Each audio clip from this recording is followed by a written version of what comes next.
Hello, friends. Welcome back to Great People Interview Series.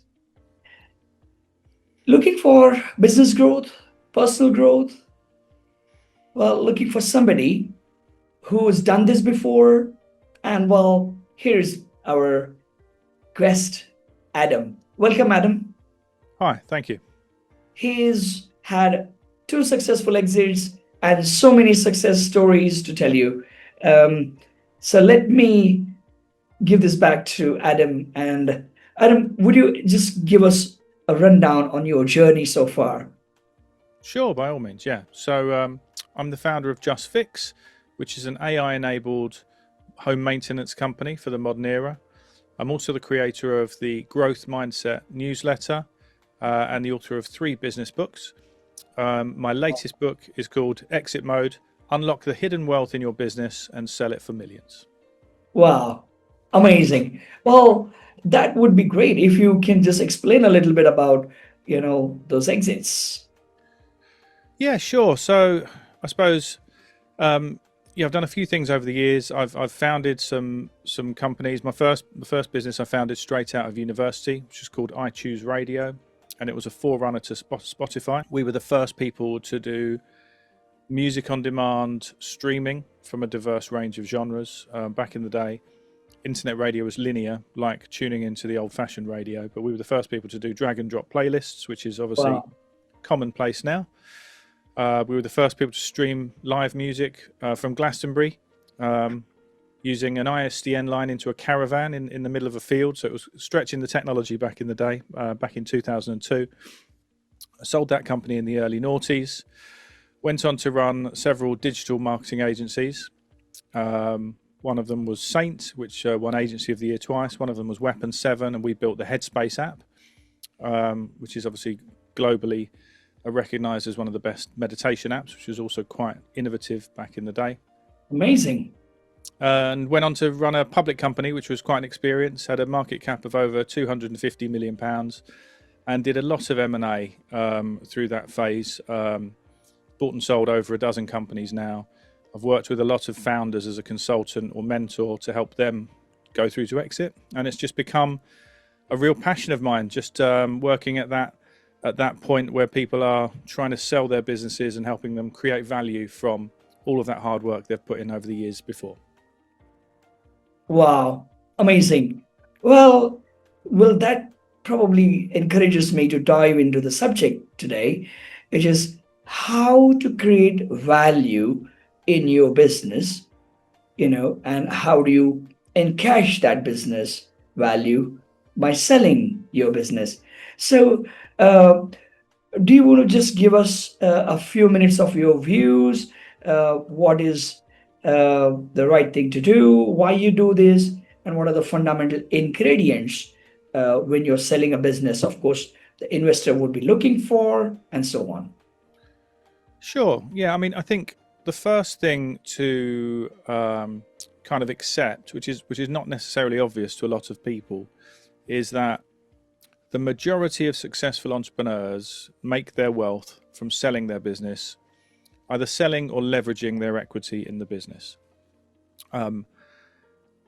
Yes, of course, some people do very well from drawing dividends and all the rest of it, but the vast majority of people who make real generational life-changing wealth have done it through selling their company. And I think it's an interesting concept to explore, because a lot of founders, when they first start a business, they don't necessarily have the exit in mind. They're often thinking, how do I generate an income for myself? Yeah. And what they end up building for themselves is a job. And actually, one of the key things that you need to kind of do is flick the switch in your mind from thinking about your business as something that generates an income to something that's an asset that could be worth something to somebody else. When you Yeah. make that mental change, I call it activating exit mode, then all of the other decisions you look at through a different lens, and it really helps you just focus how you're structuring the business going forwards. And I believe that it's never too early to flick that switch. Certainly with my business, JustFix, I thought about what's the exit from day one when I was writing the business plan. How do I create liquidity from my shareholders? And the sooner you activate exit mode, the sooner you start building real value in your business. And it's just it just helps you make good decisions, really. So even if you don't intend to sell anytime soon, getting yourself ready so that you could exit, so you can capitalize on opportunities, is just really good practice. Wow, fantastic. Um, could you give some example of somebody building a business without, keeping that exit mode on, if I may say so, and somebody actually doing it with exit mode on? So if we take any example business, I think Yeah. that will give a lot of clarity. Sure. Yeah. I mean, I think if you're not looking to create an asset of value, you're probably looking to rip cash out of the business as much as possible. So you might be looking to draw the maximum you can from the cash flows of the business, be that through wages, dividends, directors' loans, etc. You may not be investing in things that will generate longer term value. So the analogy I use is it's a bit like owning a house. If a house provides you with shelter, it provides you with comfort, but then when you start thinking about selling that house, you start looking at it through a different lens. So you might think, okay, it could do with a lick of paint. Maybe I'll invest in a new kitchen. Maybe I'll, fix the odd creaking thing here and there. When you look at it through the eyes of someone who might acquire the house, it becomes obvious the things that you need to do. Interestingly, lots of people do this. They fix up their house and then they decide they don't want to sell the house because they like it so much now. And the same thing Yeah. could happen with your business. You could fix the business up, and think and decide, well, no, I don't want to sell it. I very much like it, but you've put the work in and you're now in a position to respond. So it's about thinking about the kind of longer term structural setup of the business. There's some hygiene stuff, making sure your finances in order, making sure documentation and processes are in order, making sure you have some resilience. It's not overly dependent on one person, be that the founder or someone else within the business. Trying to make sure you're not overly reliant on a small concentration of clients. All of these things are just good practice anyway, and certainly are going to pay dividends in the future. Yeah, definitely. So, um, now you have obviously, well, somebody has probably focused on their business, ensured that they keep the assets in the business, they generate digital assets and all that. We would like for a valuable business to have. Um, while you are selling, what is it that the investor is looking for? So investors who acquire businesses are often looking for certainty, reliability, repeatable income streams. So if you've got recurring revenue through long-term contracts or subscriptions, that's fantastic. But if not, a long track history of stable revenue rather than really volatile revenue profile is super valuable. They might be looking to buy some IP that you've got, some technology that you've developed, which might have greater value within their organization. They're often looking for synergies, be that either cost-saving synergies or income generating or value creating synergies, where if you put the two businesses together, more value is created. Might be some talent, might be some clients that you have who have a particular opportunity. Within a wider group, you might be able to cross-sell those clients, or you might be able to, create more value from that. So there really is a lot of things, but the things that buyers are turned off by are risk factors, and risk equals discount. So the more risk that a buyer will see within your business, the more they will discount the price versus the kind of the going rates. So the ambition is to try and reduce the risk, stabilize the business, and make it feel like it's a safe bet, so that if they do acquire the business, it's not going to fall off a cliff on day one. You're not going to all of a sudden lose your biggest client, or the revenue's going to go missing, whilst also building a story which gets them excited about the potential. Having a strong brand, having a clear positioning, making sure that you're focused on a specific area which is really clear and hopefully that you can own. So by looking at it through both those lenses, the defensive lens and the attacking lens, hopefully you can create something of much greater value than it would have been if you had just neglected all of these things. Absolutely fantastic. Well, let's try and understand a little bit about your current business, which is JustFix. Mhm. If you could tell us what is it that it does, and how do you help customers? Yeah, JustFix is an AI-powered home maintenance service. We make it as easy to order a tradesperson as it is to order a taxi or a takeaway. Um, we're looking to be the most progressive, the most frictionless way for customers to order home maintenance services, be that plumbers, locksmiths, um, uh, Well, builders, decorators, and anything that needs doing around the home. We make it super easy.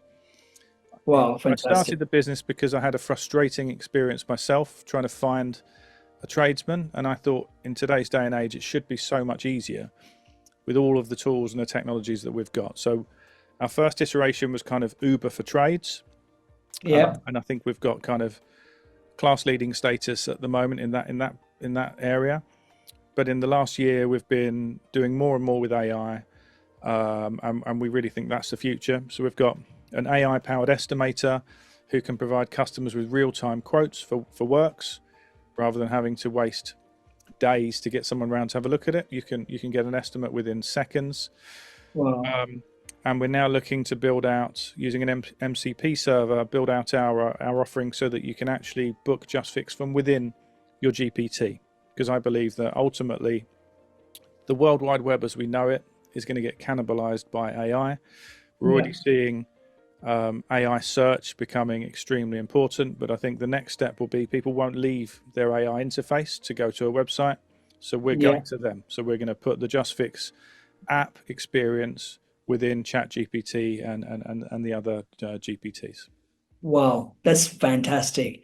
I think it's a real problem that you have identified and solving, and at the same time you're using, the top technology with your platform to, make sure that the consumers are well served. Now, how big is the platform right now? I mean, obviously it depends on uh, lots of people in the local area to be Mhm. able to um, do that work. Is that how it works? Yes, exactly. Yeah. So we're essentially aggregating self-employed local tradespeople, vetting them very carefully, making sure they live up to our high standards, and then our matching algorithm will take your requirements as a customer and find the most appropriate fixer, as we call them, the tradesperson, to do that job. And then our back end platform arranges the booking, takes the payment, pays the tradesman, and makes the whole thing really seamless for the customer. And we have a hybrid model of Fantastic. self-employed tradespeople and also a core of our own tradespeople who work for us predominantly or exclusively, so that we can give a really good service to our customers. Excellent. So, I guess you're around for a few years now, isn't it? This platform? Yes, yeah, been around in earnest for 3 years now. Wow. And is it growing well? Is it being adopted in? Yeah, I mean, we've been growing about 100% year on year revenue wise. We've got really strong brand recognition. We're punching well above our weight in terms of the brand salience in the UK, alongside companies that are much bigger than us. So that's a real testament to the work that we've put in around the brand from day one. And I think the fact that the proposition resonates with people. This is something that should exist. It's something people expect to exist Yeah. in today's day and age.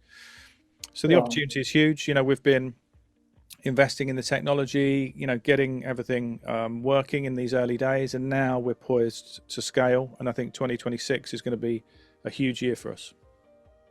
Amazing. Well, on that note, let me wish a great year for you and your team, 2026. Thank And you. with those lots of insights around business exits and building businesses, plus information about your own platform was so useful. Thank you. Pleasure to be here. It was amazing, and I think we would love to continue the conversation. But as I said, there's a limited time based on people's attention span we have.